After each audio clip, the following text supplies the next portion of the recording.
വിഷ്ണു, നമ്മുടെ പ്രിയദർശിനി വന്നിട്ട് അധികം കാലമായില്ല അല്ലേ? 1.5 മാസം 2 മാസത്തോളം ആയിട്ടുള്ളൂ. അത് വളരെ ഹിറ്റടിച്ച് മുന്നോട്ട് പോകുന്നുണ്ട്. അതിനിടയിലാണ് ചില പരാതികൾ വരാൻ തുടങ്ങിയത്. എന്താണെന്നറിയോ? എന്താന്ന് വെച്ചാൽ നമ്മുടെ പുരുഷന്മാർക്ക് സ്ത്രീകളുടെ ടിക്കറ്റ് കൊടുക്കുക. അതായത് സ്ത്രീകൾക്ക് 0 വാല്യൂ ടിക്കറ്റാണ്. അവർ സഞ്ചരിക്കുന്ന തുക അതിൽ രേഖപ്പെടുത്തിയിട്ട് അവർക്ക് 0 വാല്യൂ ടിക്കറ്റ് കൊടുക്കുന്നു. ഇതേ നടപടി തന്നെ ഈ കണ്ടക്ടർമാർ പുരുഷ യാത്രക്കാരോട് ചെയ്യുന്നു എന്നുള്ള ഒരു വാർത്തയാണ് ഇപ്പോൾ വന്നിട്ടുള്ളത്. അതായത് പുരുഷന്മാരുടെ കയ്യിൽ നിന്നും പണം വാങ്ങിയിട്ട് 0 വാല്യൂ ടിക്കറ്റ് ഇതിലടിക്കുന്നു. അപ്പോൾ പൈസ ആരുടെ കയ്യിൽ പോയി? കണ്ടക്ടറുടെ കയ്യിൽ തന്നെ വന്നു. ഇവിടെ പറയുന്ന വിഷയം എന്താണെന്ന് വെച്ചാൽ, ടിക്കറ്റ് കൊടുത്തപ്പോൾ തിരക്ക് കാരണം ആണാണോ പെണ്ണാണോ എന്ന് കണ്ടില്ല, അല്ലെങ്കിൽ മനസ്സിലായില്ല എന്നുള്ളതാണ് കണ്ടക്ടറുടെ വാദം എന്ന് പറയുന്നത്. അദ്ദേഹം ശ്രദ്ധിച്ചില്ല, ടിക്കറ്റ് കൊടുത്തു, പക്ഷെ പൈസ മേടിച്ചു, പക്ഷേ അത് അങ്ങനെ ആയിരുന്നു എന്നൊക്കെയാണ് അദ്ദേഹം പറഞ്ഞു വെക്കുന്നൊരു കാര്യം എന്ന് പറയുന്നത്. ഇവിടെ പ്രിയദർശിനി തുടങ്ങിയിട്ട് കുറേ നാളൊന്നും ആയിട്ടില്ല, ഒരുപാട് നാളായിട്ടില്ല. അപ്പോൾ നമുക്കറിയാം, ധവളപത്രം വന്നപ്പോൾ തന്നെ നമുക്ക് മനസ്സിലായ ഒരു കാര്യമാണ്, ഏറ്റവും കൂടുതൽ ചർച്ച അല്ലെങ്കിൽ ഏറ്റവും കൂടുതൽ നമുക്ക് നഷ്ടമുള്ള ഒരു പൊതുമേഖലാ സ്ഥാപനം എന്ന് പറയുന്നത് ഒന്ന് KSRTC തന്നെയാണ്. അപ്പോൾ അത് നമുക്ക് മനസ്സിലായ ഒരു കാര്യമാണ്.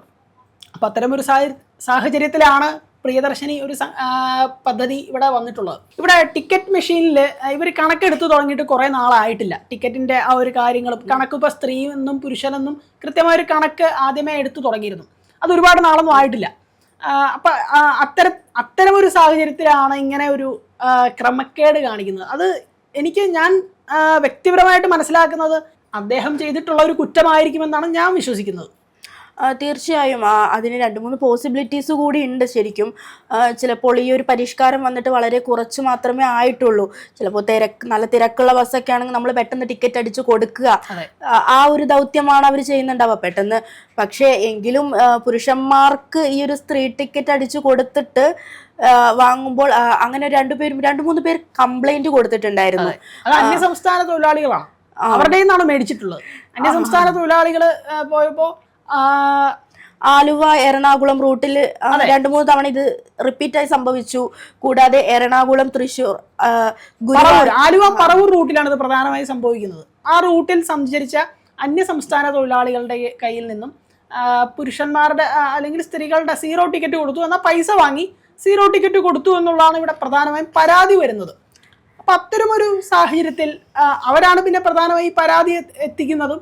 അപ്പം ഇത് ഒരു സിസ്റ്റത്തെ മര്യാദയ്ക്ക് കൊണ്ടുപോകാൻ ശ്രമിക്കുന്ന ഒരു സിസ്റ്റത്തെ ഇതുവരെ ഒരു സർക്കാരും അങ്ങനെ കേരളത്തിൽ ഇതുവരെ ആരും അവതരിപ്പിക്കാത്ത ഒരു പുതിയൊരു നയം, അതും സ്ത്രീകൾക്ക് പ്രാധാന്യം കൊടുത്തിട്ടുള്ള ഒരു നയത്തെ അതിൽ വരെ ക്രമക്കേട് കണ്ടെത്താൻ ശ്രമിക്കുന്ന ചില ആളുകളുണ്ട്. അത്തരം ആളുകൾ ഉണ്ടാവുമ്പോൾ ആ ഒരു സിസ്റ്റത്തിന് തന്നെ നാണക്കേടാവുന്നു, അല്ലെങ്കിൽ ആ ഒരു ഗവൺമെന്റിന് തന്നെ നാണക്കേടുണ്ടാക്കുന്ന പ്രവൃത്തിയല്ലേ അവർ ചെയ്യുന്നത്.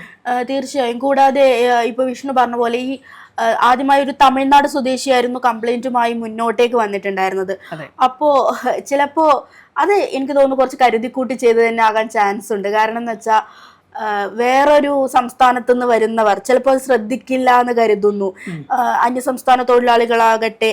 അപ്പോൾ നമ്മുടെ സ്വന്തം നാട്ടിലുള്ളവരാണെങ്കിൽ ചിലപ്പോൾ നമ്മൾ ശ്രദ്ധിക്കും ടിക്കറ്റ്. പക്ഷെ എല്ലാവരും ഇത് ശ്രദ്ധിക്കണമെന്നില്ല. നമ്മൾ തിരക്കിലൊക്കെ ആണെങ്കിൽ നമ്മളും ഇതിപ്പോൾ ഏതാ അടിച്ചെന്നൊന്നും നോക്കാണ്ട് നമ്മൾ എടുത്തത് പോക്കറ്റിലിടുക അല്ലെങ്കിൽ കളയുക, ആ ഒരു മെന്റാലിറ്റിയാണ്. നമ്മൾ ടിക്കറ്റ് എല്ലാവരും അങ്ങനെ നോക്കിക്കൊള്ളണം എന്നൊന്നുമില്ല. പിന്നെ ഒന്നാമത് പരിചയമില്ലാത്ത റൂട്ടുകളിലൊക്കെ ഓടുമ്പോൾ നമ്മൾ ജസ്റ്റ് നോക്കിയെന്ന് വരും ടിക്കറ്റിൽ ഇവിടുന്ന് ഇങ്ങോട്ട് എത്രയാ, റേറ്റ് എത്രയാന്നൊക്കെ നോക്കാനൊക്കെ നോക്കും. സ്ഥിരം പോണവരങ്ങനെ ചെക്ക് ചെയ്യാൻ ചാൻസ് ഇല്ല. അപ്പോ അത് ചിലപ്പോ ഓക്കെ ആയി പോവാണെങ്കിൽ ചിലപ്പോൾ ഇത് കണ്ടിന്യൂ ചെയ്യാനും ചിലപ്പോൾ വിചാരിച്ചിട്ടുണ്ടാവും, ചിലപ്പോൾ കരുതി കൂട്ടി ചെയ്തതാകാം, അങ്ങനെ എന്താവാം അല്ലേ. പക്ഷെ ആ വ്യക്തി അങ്ങനെ ചെയ്തിട്ടുണ്ടെങ്കിൽ ആ കാശ് വാങ്ങിയിട്ട് അത് പോക്കറ്റ് വയ്ക്കുന്നു എങ്കിൽ 165ഓളം രൂപ അദ്ദേഹം പോക്കറ്റ് വെച്ചു എന്നുള്ളതാണ്. KSRTC കണക്ക് നോക്കുമ്പോൾ ഇത്ര രൂപ. ഇത് ഒറ്റപ്പെട്ട സംഭവമായിരുന്നില്ല, 2-3 റൂട്ടുകളിലും ഇത് പിടിക്കപ്പെട്ടിട്ടുണ്ട്. അപ്പോ ഇനി ഇത് കൂടുതൽ പിടിക്കപ്പെടുമോ എന്നുള്ളതും നമ്മൾ നോക്കിക്കാണേണ്ടതാണ്. ഉറപ്പായിട്ടും അത് പല ഭാഗങ്ങളിൽ ഇങ്ങനെ വരുന്നു എന്നുള്ളത് അത് ആ സർക്കാരിനെയും കൂടെ വിമർശിക്കുകയാണ്, അല്ലെങ്കിൽ അവർ അതിനും കൂടെ തിരിച്ചടി ഉണ്ടാക്കാൻ വേണ്ടി. കാരണം നഷ്ടം കൂടുതൽ ഉണ്ടാക്കാൻ എല്ലാ ഭാഗത്തു നിന്നും പ്രിയദർശിനിക്ക് ഒരു വിമർശനം എന്തായാലും വരുന്നുണ്ട്. അത് പ്രതിപക്ഷമായാലും ഏതൊരു ആളുകളായാലും പുരുഷന്മാരായാലും സ്ത്രീകളിൽ നിന്ന് വരെ വിമർശനം വരുന്നുണ്ട്, പ്രിയദർശിനിക്ക് വരുന്നുണ്ട്. ആ ഒരു പദ്ധതി എന്തിനു നടപ്പിലാക്കി, എന്തിനാണ് ആ പദ്ധതി ഇപ്പോഴും നടപ്പിലാക്കുന്നത്? ഇപ്പോൾ അത് എന്തിനാണ് സ്ത്രീകൾക്ക് സൗജന്യ യാത്ര? എന്താണ്, ഗവൺമെന്റ് തൊഴിലാളികളുണ്ട്, ഒരുപാട് ശമ്പളം വാങ്ങുന്നവരുണ്ട്, പലരും അത് വളരെ ചിലര് പറയുന്നത് ഇപ്പൊ നിർത്തിയാൽ ഓക്കെ ആവും, കുറച്ചും കൂടെ കഴിഞ്ഞ ആളുകൾ അത്ര ക്ഷമിക്കില്ല എന്നൊക്കെ പറയുന്ന ആളുകൾ വരെ ഉണ്ട്. അപ്പോൾ ആ ഗവൺമെന്റ് മാന്യമായിട്ട് ആ ഒരു പദ്ധതി നിലനിർത്തി കൊണ്ടുപോകുമ്പോൾ, അതേസമയം ഈ പ്രിയദർശിനി യാത്ര വളരെ ഒരുപാട് ആശ്വാസം നൽകുന്ന ഒരുപാട് പേരുണ്ട്. ഇപ്പൊ ഞാൻ തന്നെ നമുക്ക് മനസ്സിലാവുന്ന ഒരു കാര്യം, ഈ പ്രിയദർശിനി യാത്രയുമായി ബന്ധപ്പെട്ട് ഒരുപാട് സ്ത്രീകൾക്ക്, ഒരു 50% സ്ത്രീകള് അവരുടെ തൊഴിൽ രംഗത്തേക്ക് വന്നു തുടങ്ങി എന്നുള്ളതാണ്. ചിലവര് യാത്രാ ചിലവും കിട്ടുന്ന ശമ്പളവും കൂടി ഒത്തുപോവാൻ പറ്റാതെ ജോലിക്ക് പോകാൻ പറ്റാത്തവരൊക്കെ. വി.ഡി. സതീശൻ സർക്കാർ തന്നെ പറഞ്ഞൊരു കാര്യം, അദ്ദേഹം തന്നെ പറഞ്ഞൊരു കാര്യം എന്താന്ന് വെച്ചാൽ, ഈ സ്ത്രീകൾക്ക് സൗജന്യ യാത്ര കൊടുക്കുമ്പോൾ അത്രയും പൈസ വീട്ടിലേക്ക് ലാഭിക്കാം അവർക്ക്. ഇപ്പൊ തന്നെ ഈ കണക്ക് നമ്മൾ വന്നപ്പോൾ തന്നെ മനസ്സിലാകുന്നത് അവർക്ക് 10,000 രൂപയോളം ഒരു മാസം ലാഭിക്കാൻ പറ്റുന്നുണ്ടെന്നാണ്. അത്രയും അവർക്ക് ലാഭിക്കാൻ പറ്റുന്നുണ്ടെങ്കിൽ അവർ ആ കുടുംബത്തിന് വേണ്ടിയല്ലേ അവർ പ്രധാനമായിട്ടും ചെലവഴിക്കുള്ളൂ, അല്ലാതെ നമുക്ക് പുറത്തേക്ക് കൊണ്ടുപോകില്ലല്ലോ. അതെ. അപ്പോ ഇതിനിടെ ഞാനത് കേട്ടിട്ടുണ്ടായിരുന്നു വിഷ്ണു, ഒരു വീട്ടമ്മയോട് ഈ ഒരു മാസം പിന്നിട്ട് ഒരു റെസ്പോൺസ് എടുക്കാൻ പോകുമ്പോൾ പറയുന്നു, എനിക്ക് 10,000 രൂപയോളം ബാക്കി വരുന്നുണ്ട്, അതിൽ ഞാൻ വളരെ സന്തോഷവതിയാണ്. തീർച്ചയായും ഈ കരയുന്നവരുണ്ട്, നമുക്ക് അത്രയും കരഞ്ഞു പോകുന്ന ആളുകളുണ്ട്. എൻ്റെ ഹസ്ബൻഡ് കിടപ്പിലാണ്, അപ്പോൾ ആ സമയത്തും എനിക്ക് ഇത്തരമൊരു യാത്ര കൊണ്ട് ഒരുപാട് ഉപകാരം ഉണ്ടായെന്ന് പറയുന്ന, അതൊക്കെയല്ലേ ഈ സർക്കാരിന്റെ ഏറ്റവും വലിയ വിജയം എന്ന് പറയുന്നത്, അല്ലെ?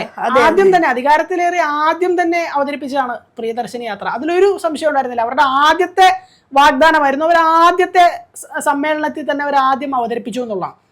അപ്പൊ അത്തരമൊരു സാഹചര്യത്തിൽ എങ്ങനെയാണ് അതിനെ ഈ ഒരു സിസ്റ്റത്തെ തകർക്കാൻ വേണ്ടി, അല്ലെങ്കിൽ വ്യക്തിപരമായ ചില ആരോപണങ്ങൾ, ഒറ്റപ്പെട്ട സംഭവങ്ങൾ കാരണം ആ സിസ്റ്റത്തെ നമുക്ക് എങ്ങനെ കുറ്റം പറയാൻ പറ്റും?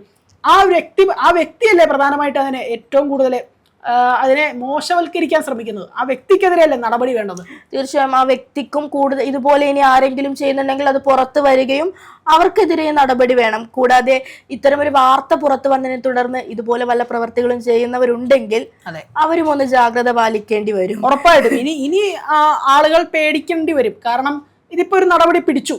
കൂടാതെ ഇത്തരം വാർത്തകൾ പുറത്തു വന്നതുകൊണ്ട് ഇനി എല്ലാവരും ഒന്ന് അവെയർ ആയിരിക്കുകയും ചെയ്യും. അതിപ്പോ ഞാനായാലും വിഷ്ണു ആയാലും നമ്മളൊന്ന് ടിക്കറ്റ് കിട്ടുമ്പോ നോക്കാം, KSRTC-യിലാണെങ്കിൽ ഇങ്ങനെ ഒരു വാർത്ത കേട്ടിട്ടുണ്ട്, നമുക്ക് നോക്കണം, നമ്മളൊന്ന് അവെയർ ആകും. നല്ലതാണല്ലേ? ഉറപ്പായിട്ടും നല്ല കാര്യമാണ്. ഇപ്പൊ ഒരു ഗവൺമെന്റ് അങ്ങനെ സ്ത്രീകൾക്ക് വേണ്ടി അങ്ങനെ ചെയ്യുമ്പോൾ ഇങ്ങനെയാണോ കാണിക്കേണ്ടത്? ഒരിക്കലും നമ്മളത് അങ്ങനെ കാണിക്കാൻ പാടില്ലല്ലോ. ഈ ഒരു അത്രയും അവിടെ ഒരു തട്ടിപ്പല്ലേ നടത്തുന്ന, അതിലും ഏതൊരു കാര്യത്തിലും തട്ടിപ്പുണ്ടാകുക എന്നുള്ളതാണ് ചില ആളുകളുടെ ഒരു ഉദ്ദേശം എന്ന് പറയുന്നത്. എങ്ങനെയെങ്കിലും തട്ടിപ്പ് കൊണ്ടുവരിക, അല്ലെങ്കിൽ ആ സിസ്റ്റത്തെ എങ്ങനെയെങ്കിലും, സിസ്റ്റം നോക്കണ്ട, എനിക്ക് എൻ്റെ കാര്യം എന്ന് പറയുന്ന പോലെ അതിനെ എങ്ങനെയെങ്കിലും തട്ടിപ്പ് കൊണ്ടുവരിക എന്നുള്ളതാണ് ഇവിടെ പലരും ശ്രമിക്കുന്നത്. അത് വളരെയധികം തെറ്റാണ്. അല്ലെങ്കിൽ അതെങ്ങനെയാണ് ഒരിക്കലും നമുക്കത് ന്യായീകരിക്കാൻ പറ്റില്ല. അതൊരിക്കലും അങ്ങനത്തെ ഒരു സിസ്റ്റം, ആ സിസ്റ്റത്തെ തകർക്കാൻ ശ്രമിക്കുന്ന കുറേ വ്യക്തികളുണ്ട്. അവർക്കെതിരെയാണ് നമ്മൾ പോരാട്ടം നടത്തേണ്ടത്, അവർക്കെതിരെയാണ് നമ്മൾ ആക്ഷൻ എടുക്കേണ്ടത്. കൂടാതെ ഇത്തരം തട്ടിപ്പുകൾ കേരളത്തിന്റെ അങ്ങോളം ഇങ്ങോളം ഉണ്ടോ എന്ന് നമ്മൾ പരിശോധിക്കേണ്ടതും വളരെ കാര്യമായിട്ടുള്ളൊരു കാര്യം തന്നെയാണ്. കാരണം ഇതിപ്പോ കേരളത്തിന്റെ ഒരു ഭാഗത്ത് മാത്രമേ നമ്മൾ ഈ ഒരു പരാതി ഇപ്പോൾ ഉയർന്നു വന്നിട്ടുള്ളൂ. കൂടാതെ ഇനി ഇത് കേരളത്തിന്റെ എല്ലാ ഭാഗത്തേക്കും ഈ ഒരു പരിശോധന വ്യാപിപ്പിക്കേണ്ടത് വളരെ അനിവാര്യമായിട്ടുള്ള ഒരു കാര്യം തന്നെയാണ്. ഉറപ്പായിട്ടും നമ്മൾ കിട്ടുന്ന ടിക്കറ്റ് എന്തായാലും നമ്മൾ എല്ലാവരും പരിശോധിക്കുക എന്നുള്ളതാണ്. അതിൽ മെയിൽ എന്നാണോ ഫീമെയിൽ എന്നാണോ അത് എഴുതിയിട്ടുള്ളത് എന്നുള്ളത് നമ്മളൊന്ന് ശ്രദ്ധിക്കുക. അതാണ് ഇവിടെ നമുക്ക് കൊണ്ടുവരാൻ പറ്റുന്നൊരു പരിഹാരം എന്നത്, അല്ലെങ്കിൽ അങ്ങനെയാണ് നമ്മൾ പ്രധാനമായിട്ടും നോക്കേണ്ടത്. പിന്നെ കണ്ടക്ടർമാരും അല്ലെങ്കിൽ അതിൻ്റെ ഉദ്യോഗസ്ഥരും ശ്രദ്ധിക്കുക എന്നുള്ളതാണ്. പക്ഷേ എല്ലാത്തിലും ഉണ്ടാവുമല്ലോ, നമുക്ക് പറയാൻ പറ്റില്ലല്ലോ. ഇപ്പോൾ 100 എന്താ പറയാൻ പറ്റുക, 99% പോയിന്റ് ആ ബാക്ടീരിയ തുരത്തിയാലും 0 പോയിന്റ് ഉണ്ടാവുമല്ലോ, അല്ലെ? അതൊക്കെ തന്നെയാണ് ഇവിടെ പ്രശ്നം. അതായത് നമുക്ക് ഒരു മുഴുവൻ ഗവൺമെന്റിനെ എതിരായിട്ട് അത് ഇവിടെ സംസാരിക്കാൻ പറ്റില്ല ഒരിക്കലും. അങ്ങനെയുള്ള വ്യക്തികൾ കാരണം ഒരു ഗവൺമെന്റിന് തന്നെ ആകെ അത് നാണക്കേടായി മാറും. എന്തായാലും ഇങ്ങനെയുള്ള തട്ടിപ്പുകളൊക്കെ ചെയ്യുന്നവര് ഇതൊന്ന് ശ്രദ്ധിക്കുക, ഇതൊന്ന് കുറക്കല്ല, ഇത് വേണ്ട. എന്തിനാണ് തട്ടിപ്പിന്റെ ആവശ്യം? അതൊക്കെ അങ്ങോട്ട് മാറ്റുക. കൂടാതെ ഇതിൽ കൂടുതൽ പരിശോധനകൾ വരട്ടെ. ഉറപ്പായിട്ടും.